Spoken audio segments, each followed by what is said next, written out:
ఉక్రెయిన్‌లోని చోర్నోమోర్స్క్ పోర్ట్‌లో ఒక కార్గో నౌకలో 13 మంది భారత నావికులు సహా మొత్తం 15 మంది సిబ్బంది చిక్కుకుపోయారు. రష్యా, ఉక్రెయిన్ మధ్య జరుగుతున్న పోర్లో భాగంగా నల్ల సముద్రం సమీపంలో నిరంతరం డ్రోన్ క్షిపణి దాడులు జరుగుతుండటంతో వారు తీవ్ర ప్రాణభయంతో ఉన్నారని forward siemens union of India ఆందోళన వ్యక్తం చేసింది.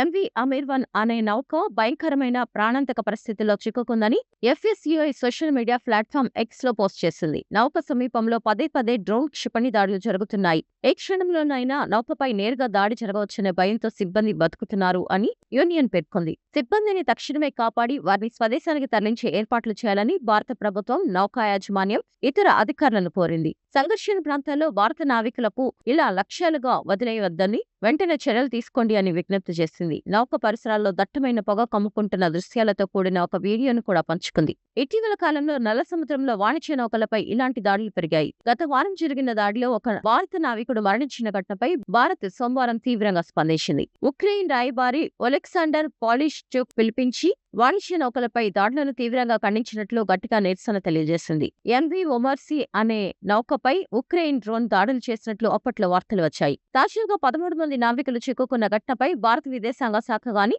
సంబంధిత షిప్పింగ్ కంపెనీ గాని ఇప్పటి వరకు స్పందించలేదు.